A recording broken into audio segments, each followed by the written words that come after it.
오늘 2월 24일 맥천이 성경읽기 출애굽기 7장, 욥기 24장, 누가복음 10장, 고린도전서 11장입니다. 오늘 새벽에는 출애굽기 7장 말씀을 보았고 오늘 저녁에는 고린도전서 11장 말씀 함께 보고 기도하십시다. 고린도전서 11장에는 우선은 이제 남자와 여자의 관계에 대해서 교훈을 해주고 있습니다. 지금 이제 사도 바울이 남자와 여자의 관계에 대해서 말을 하게 된 계기는, 그러니까 예배 드릴 때 당시 이제 초대교회 여자 성도들이 머리에 너울 같은 것을 쓰고, 가톨릭에 이제 예배 드릴 때 여자분들 쓰는 거 있죠. 그런 것 같은 수건이나 너울 같은 것을 머리에 쓰고 예배 드리는 문제에 관해서 얘기하면서 여자 남자 관계를 얘기를 하게 된 거죠. 지금 가톨릭에서는 그 전통을 따라 지금도 여자 성도들은 예배 드릴 때, 미사할 때 머리에 이제 수건을 쓰고 하죠. 그런데 우리 개신교에서는 여성도들이 굳이 이런 너울이나 수건을 쓰질 않아요. 그래서 설명이 좀 필요한 것 같습니다. 11장 4절 5절에 이제 그런 말씀이 있는데, 그러니까 이제 남자는 머리에 쓰지 않는다, 예배 드릴 때. 그러나 여자 성도들은 예배 드릴 때 머리에 너울을 쓰고 예배를 드린다. 이제 그렇게 얘기를 하고 있거든요. 일단은 이제 초대교회 이런 이제 관습이 왜 생겼느냐면, 이제 역사적인 기록에 의하면은 당시 이제 로마 시대 때 로마 사회에서 공공 장소에서 이렇게 모일 때 여자분들이 주로 머리에 못을 쓰고 이렇게 다녔다고 해요. 우리나라도 이제 조선 시대 때 보면은 이제 규수들은 외출을 할 때 머리에 이제 장옷 같은 걸 뒤집어 쓰고 나오잖아요. 그런 것을 했고, 이슬람 같은 경우는 지금도 히잡이나 이런 걸 쓰잖아요. 이제 그런 것들이 있는 거예요. 역사 속에 여자분들이 이렇게 머리에 너울 같은 걸 쓰고 이렇게 나오고, 베일 같은 거로 얼굴을 가리기도 하고 이제 그렇게 하죠. 그게 이제 보통 옛날 이제 역사적인 풍습이었던 것이고, 로마 시대 때도 그랬던 것이죠. 그래서 이제 머리에 이런 너울 같은 것을 보통 로마 여자들이 너울을 쓰고 이렇게 예배 때도 이제 그렇게 들어오는 거죠. 근데 그것에 대해서 그것이 이제 합당한가 하는 얘기들이 교인들 간에 있었던 것 같아요. 예배 때 그것을 굳이 쓰고 들어와야 되느냐, 벗어야 되느냐, 이런 얘기들을 했는데, 사도 바울은 그것이 합당하다, 괜찮다, 이제 그렇게 얘기를 하는 거죠. 그 이유에 대해서 이제 보시면 11장 3절에 남자와 여자의 관계에 대해 설명을 하기를, 여자의 머리가 남자다, 그렇게 얘기를 하고 있습니다. 여자의 머리는 남자고 남자의 머리는 그리스도고 그리스도의 머리는 하나님이시다. 그렇게 순서를 분명히 그렇게 말씀을 해주고 있어요. 자, 이런 것들이 이제 요즘 페미니스트나 이제 여성 운동가들이 볼 때는 좀 못마땅하겠죠. 못마땅하겠지만 지금은 남녀 평등에다가 여성 상위 시대가 오히려 되어가는 이제 그런 세상이 되어가고 있는데, 어쨌든 사도 바울은 성령의 감동을 따라 분명히 얘기를 해주고 있습니다. 여자의 머리가 남자고 남자의 머리는 그리스도라고 분명히 이렇게 말씀을 하고 있는 것이죠. 그것이 창조의 질서다. 하나님께 처음부터 그렇게 창조하셨다고 말씀을 하고 있습니다. 그래서 이 머리에 뭘 쓴다고 하는 것이 뜻이 이제 권세 아래에 있다고 하는 표시예요. 머리에 쓴다고 하는 것이 누구의 다스림과 권세 아래에 있다고 하는 그런 표시예요. 그래서 여자들이 이제 머리에 수건을 쓰는 것이 남자들의 권세 아래에 있다고 하는 그런 표시로 머리에 쓰는 것이다 하는 거죠. 그래서 그리고 이제 또 그런 얘기도 있잖아요. 그 10절에 보시면, 그러므로 여자들은 천사들로 말미암아 권세 아래에 있는 표를 그 머리 위에 둔다 하는 것이죠. 이 세상에 사람들만 살고 있는 것 같지만 세상을 창조하시고 다스리신 하나님이 계시고 천사들도 보고 있어요. 그리고 사탄도 있고 귀신들도 있거든요. 그래서 그런 것들이 이제 모든 것이 공의롭게 잘 되고 있는지를 모두가 보고 있는 거죠. 모두가 보고 있는 거예요. 그래서 하나님께서 질서를 그렇게 하셨기 때문에 여자는 남자의 권세 아래에 있다고 하는 표시로 머리에 그런 것들을 쓰도록 하는 것이 합당하다 하는 것이죠. 그리고 이제 그 15절에 만일 여자가 긴 머리가 있으면 긴 머리가 자기의 영광이 된다고 얘기를 하죠. 긴 머리가 이제 다들 이제 아름답게 보고 장식으로 생각을 하고 그렇게 하죠. 여자들이 머리를 길르고 그렇게 하죠. 남자들은 머리를 길르면 또 장발 같고 막 좀 막 그런 느낌인데 여자들 같은 경우는 긴 머리를 아름답게 이제 보죠. 그게 이제 좀 본성에 해당하는 그런 것들이라고 말씀을 하고 있는 거예요. 여자의 긴 머리 자체가 본성적으로 참 영광스럽고 아름답게 여겨지는 장식으로 이제 여겨지는 거죠. 옛날에나 지금이나. 그래서 긴 머리는 머리를 가리는 것을 대신하여 하나님께 주신 것이다. 여자에게. 그렇게 얘기를 해주고 있습니다. 그래서 이제 여자 성도들 같은 경우는 이 공공적인 장소, 특별히 하나님께 예배 드릴 때도 머리에 못을 쓰거나 혹은 이제 긴 머리를 쓴다면은, 긴 머리가 있다면 그것은 이제 머리에 쓰는 너울을 충분히 대신하는 그런 역할을 하는 거예요. 그래서, 안 쓰는 것도 긴 머리가 있다면 머리에 그렇게 너울 같은 것을 안 써도 문제없다. 그렇게 얘기를 해주고 있습니다. 그래서 안 써도 괜찮아요. 긴 머리가 있기 때문에 그 자체가 머리에 쓰는 것을 대신하기 때문에 굳이 가톨릭처럼 그렇게 쓰지 않아도 상관없습니다. 별 문제가 없다 하는 것이죠. 이제 어쨌든 이런 말씀들을 통해서 이제 볼 때에 그 교회와 가정의 지도력이 주로 남자에게 있다는 사실을 알고 그 바탕 위에 여러분 교회의 질서도 그렇게 잘 세워가고 그리고 또 가정의 질서도 그렇게 잘 세우는 것이 성경적으로 합당합니다. 이제 그 이유에 대해서 이제 그 창세기에도 그런 말씀 나오고 사도 바울 서신 뭐 여기저기 보면 그런 말씀들이 있는데 그러니까 남자를 먼저 짓고 남자를 돕는 자로 이제 여자를 창조하셨다고 말씀을 하셨잖아요. 그렇게 말씀을 하셨고,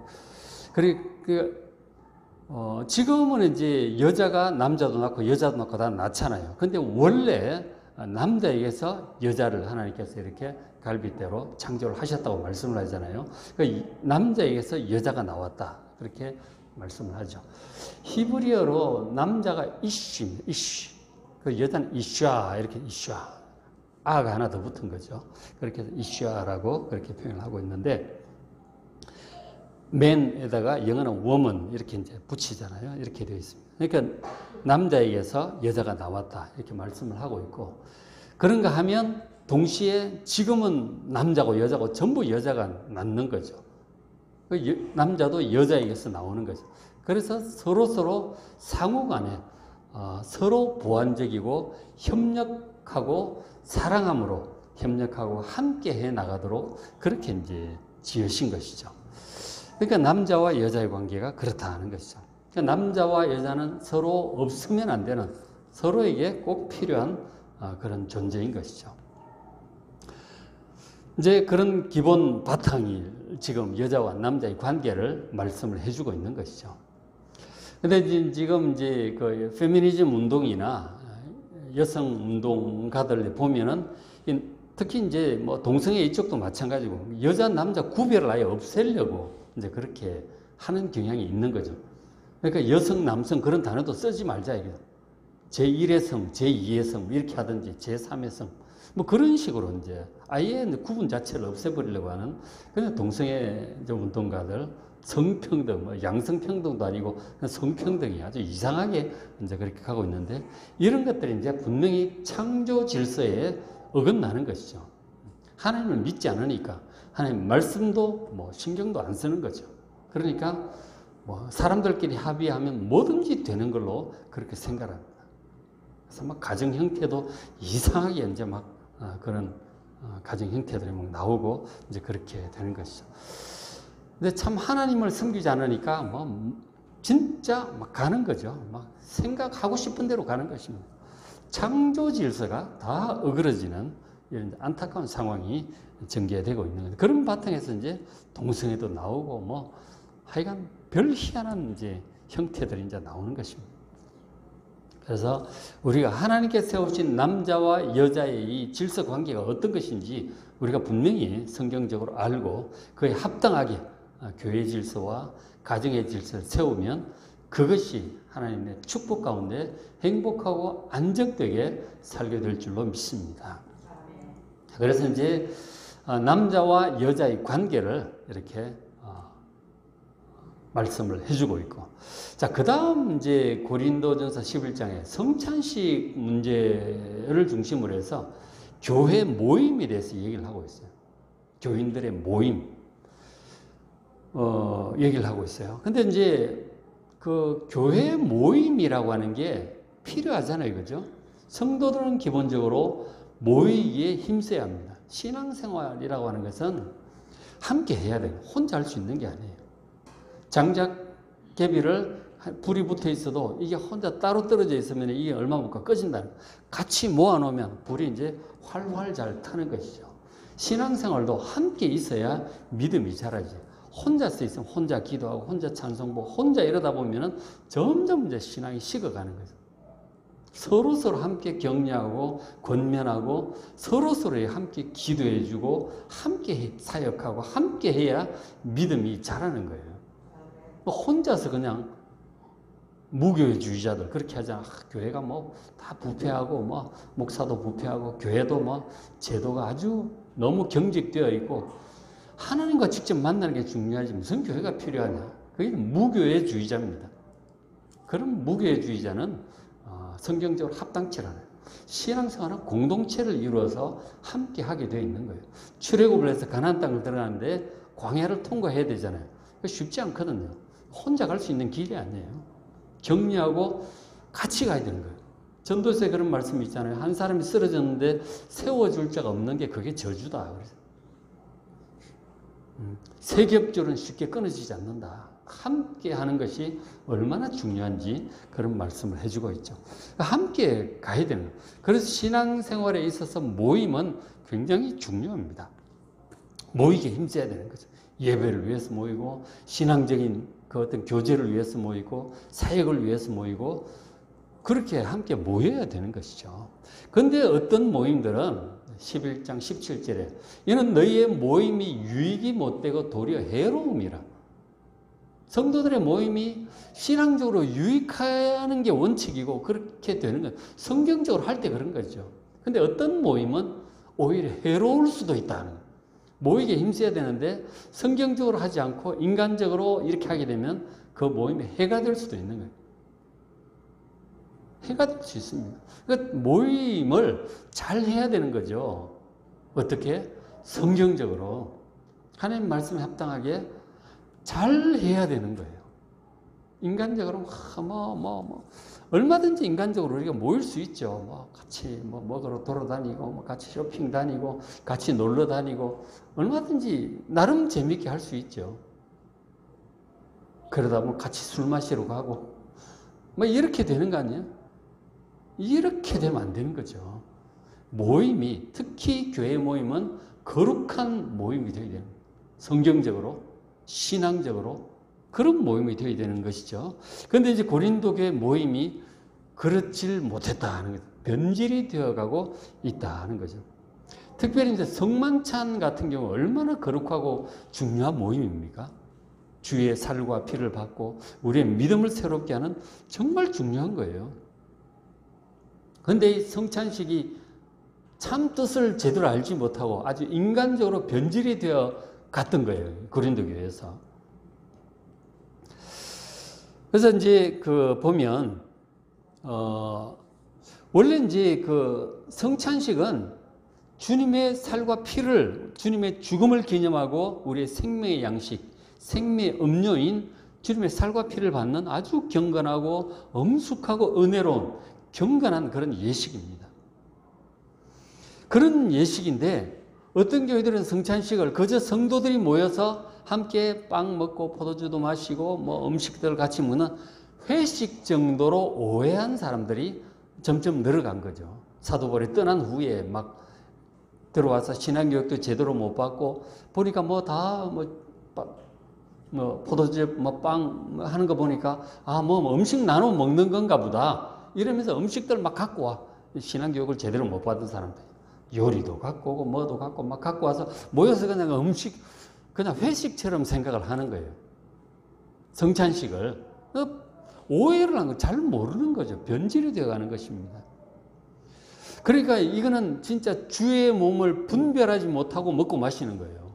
이 성찬식의 빵은 우리를 위해 찢기신 예수님의 몸을 상징하는데 그것도 몰라. 이 포도즙이 우리를 위해 흘리신 예수님의 피를 상징하는 건데 그냥 포도주 마시는 걸로 알아. 제대로 교육도 못 받고 뭘 의미하는지를 몰라. 주의 몸을 분별하지 못하고 먹고 마신다는 게 그런 뜻이에요. 영적인 의미를 잘 모르는 거죠.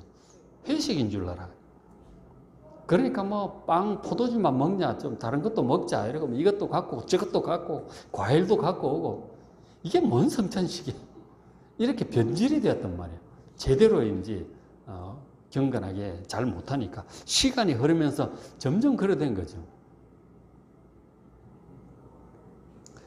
근데 이제 그렇게 다들 들고 와서 나눠 먹는데 당시는 이제 참 가난하던 시절이에요. 지금 이제 우리나라만 해도 괜찮지만 인류 역사 내내 참 가난했어요. 이 부자들, 귀족들, 이제 양반들은 이제 부유하지만 대부분의 사람들은 참 가난했어요. 하루 세 끼 먹기도 어려웠다니까. 로마 시대 때 1세기도 마찬가지죠. 그래서 이제 음식들을 각각 싸들고 와서 나눠 먹는데, 모아놓고 먹는데, 음식을 싸들고는 수준이 이제 다르잖아요. 부자들은 많이 싸가지고 옵니다. 술도 가져오고, 음식도 요리, 과일, 이따만큼 싸가지고 와요. 가난한 사람은, 아니, 세 끼 먹을 밥도 없는데 싸갖고 올 것도 없어요. 그냥 오는 거예요. 갖고 올 게 없다니까. 근데 와보니까 3, 4, 5 둘러앉아서 먹는데 넉넉하게 싸운 사람들 자기들끼리 둘러앉아서 먹을 거 아니야. 수준 맞는 사람들끼리. 가난한 사람들 손가락만 빨고 구경하고 있는 거죠. 이게 무슨 성만찬이에요. 아주 엉망된 거죠. 정말 이 가난한 사람들에 대한 배려와 사랑도 없고 도대체 예수 믿는 사람 맞느냐. 성찬식에 대한 은혜도 모르고 의미도 모르고 이거 한 몸, 한 형제, 한 식구 이런 거하고는 거리가 좀 멀게 돼버린 거지. 그래서 성경적인 성찬식, 성경적인 모임을 다시 회복해야 되는 거죠. 사도 바울이 그래서 성찬식에 대해서 다시 가르친 것입니다. 성찬식이 뭔지 영 잘 모르는 거죠. 제대로 안 된 거죠. 그래서 사도 바울이 성찬식에 대해서 얘기를 해주고 있습니다. 보면 20절에 그러니까 그런즉 너희가 함께 모여 주의 만찬을 먹을 수 없다. 이는 먹을 때 각각 자기의 만찬을 먼저 갖다 먹으므로 어떤 사람은 쉬냐고 어떤 사람은 취함이라. 손가락 빨고 있는 사람 배불리 먹고 마시고 취하도록 마시는 사람도 있고 빈부격차가 너무 심한 거죠. 무슨 한 형제라고 할 것도 없고. 그렇죠? 여러분 만찬이 뭔지 아세요? 만찬이라는 용어 우리가 잘 안 쓰죠. 저의 만찬 같은. 만자가 늦을 만자, 해질 만자예요. 해질녘에 먹는 식사가 만찬이에요. 그러니까 저녁 식사죠. 저녁 식사를 얘기하는 거예요. 근데 이제 만찬을 이제 저녁 때쯤 와서 이렇게 주로 그렇게 성만찬을 그때 했던 것 같아요. 근데 이제 점점 회식 비슷하게 이렇게 돼버린 거죠. 그래서 성찬식의 원래의 의미를 다시 교육하는 거예요. 사도 바울이 고린도서 11장 24절에 주님께로부터 받은 것이라. 그러면서 이것은 주님 하신 말씀이 빵을 떼주시면서 이것은 너희를 위하는 내 몸이니 이것을 행하여 나를 기념하라. 예수님의 죽으심을 기념하라 하는 거예요. 우리를 위해서 우리의 형벌을 대신 받느라고 그 몸이 찢기도록 그렇게 비참하게 죽으신 예수님을 죽음을 기념하라 하는 거죠. 그래서 성찬식을 하는 거예요. 다시 교육을 하고 25절에 19회 또한 이 잔은 포도즙이죠. 내 피로 세운 새 언약이다. 우리가 새로운 신약을 새로운 언약의 백성, 신약의 백성으로 이제 예수님께서 그때 언약을 새로 맺으셨잖아요. 그죠? 우리 언약의 백성이다. 하나님과의 새로운 예수님을 통한 하나님 자녀가 된 새로운 언약의 백성이다. 언약을 새롭게 하는 거예요. 성찬식. 그리고 포도주를 마실 때마다 우리를 위해서 흘리신 예수님의 보혈을 생각하고 또 보혈이 우리의 영적 양식이 되고 또 빵이 우리의 생명의 또 양식이 되는 그런 것을 또 영적으로 음미하면서 감사하면서 받는 거예요. 기도하면서.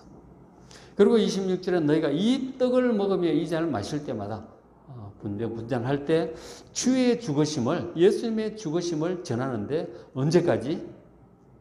예수님께서 다시 오실 때까지 재림을 소망하면서 또 성찬식을 하는 거예요. 그러니까 이제 성찬식이라고 하는 것은 이제 크게 세 가지 의미가 있겠죠. 과거적으로 볼 때 예수님께서 내 죄를, 우리 죄를 속죄하기 위해서 십자가에서 그렇게 살이 찢기고 피 흘려 죽으셨다는 것을 기억하는 거죠. 날 위해 죽으신 예수님의 은혜를 기억하는 게 첫 번째예요. 그게 과거적인 의미고, 현재적인 의미라고 하면 우리가 지금 예수님의 피로 세운 이 새 언약의 당사자임을 다시 한번 스스로 확인하는 거예요. 새 언약의 당사자.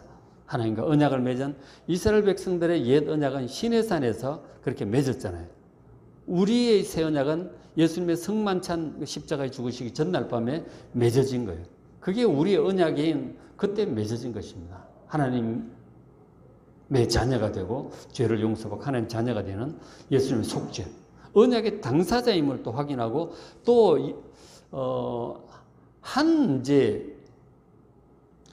한 몸과 한 피를 마시잖아요. 우리가 한 몸이다 이거예요. 우리 성찬식에 참여한 우리 성도들이 주 안에서 한 몸이다. 한 지체다. 그것을 확인하는 자리이기도 하고요. 성찬식 현재 의미가. 그런가 하면 성찬식의 미래 의미는 다시 오실 주님을 소망하면서 성찬식을 또 하는 거예요. 여러 가지 의미를 가지고 있는 거예요. 성찬식은 굉장히 은혜롭고 좋은 것이고 중요한 것입니다. 성찬식. 이런 것을 알고 성찬식에 참여를 해야 되는 거죠. 이것도 모르고 그냥 무슨 회식하는 줄 알고 이것저것 싸가지고 도대체 그건 성찬식이 아니죠. 전혀 그건 성찬식이 아니고.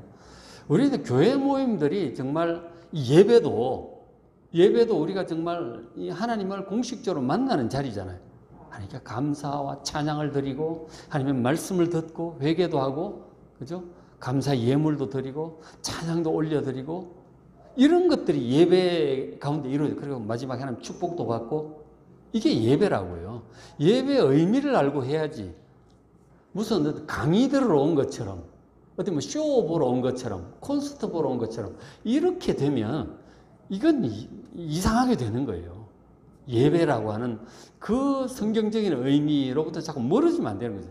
우리가 다양한 예배 형태를 시도해 보는 것이 나쁘진 않습니다. 괜찮아요. 괜찮지만 이게 이제 거꾸로 돼가지고 예배가 무슨 콘서트 비슷하게 된다든가, 무슨 특별 강연회 비슷하게 된다든가 이러면 안 되는 거죠. 이게 예배, 하나님 앞에 예배라니까 하나님을 공식적으로 아련하는 자리예요. 만나 뵙고 큰 절을 올리고 경배하고 감사하고 찬양하고 말씀을 듣고 뉘우치고 예물을 드리고 축복을 받고 이런 게 예배란 말이에요. 그리고 이제 소그룹도 마찬가지죠. 정말 성도 간의 거룩한 이 모임이잖아요. 은혜를 나누고 서로 중보기도 하고. 그런데 이것이 무슨 개인 친교 모임 비슷하게 되어간다. 이런 식으로 변질되면 해로운 모임이 될 수 있는 거예요. 성경적인 그것을 바르게 세워야 돼요. 그 위에 이 모임을 가져야 이 모임들이, 교회 모임들이 신앙적으로 유익하다는 것입니다. 그러니까 지금 이제 코로나가 되면서 교회 소모임 금지 이렇게 되잖아요. 그렇죠? 이런 것들을 우리가 생각하면서 과연 그동안 우리의 이 모임들이 어떠했는지를 좀 돌아보라고 하시는 그런 뜻도 없지 않아 있는 것 같아요. 돌아봐야 되는 거예요. 우리의 모임이 과연 하나님 보시기에 어떠했는가? 우리의 예배가 어떠했길래 예배를 못 드리게 이런 일을 허락하시는가? 우리의 예배를 살펴봐야 되는 거죠. 나의 중심, 형태도 중요하지만 각자의 중심이 중요하고, 나는 무슨 마음으로 예배에 참석을 하고 무슨 마음으로 교회 이 모임에 참석을 했는가? 과연 그 모임이 하나님 보시기에 합당한가? 돌아볼 필요가 있는 거죠. 예배를 드릴 수 없게 된 이때, 소그룹 모임을 할 수 없게 된 이때에 돌아볼 필요가 있다는 것이죠. 이런 것들에 대해서 두 가지, 하나는 고린도서 11장에서 하나는 남자와 여자의 관계, 그리고 또 하나는 교회 모임에 대해서 참 성경적으로 바르게 세우도록 교훈해 준 이 말씀입니다. 직접 잘 보시고 은혜 받으시기 바랍니다. 자, 맥힌 성경계 출애굽기 7장, 욥기 24장, 누가복음 10장, 고린도전서 11장이에요. 말씀을 통해서 은혜 받으시고 성경적인 남녀관계, 성경적인 가정, 성경적인 모임이 될 수 있도록 기도하는 이 시간 되시길 바랍니다.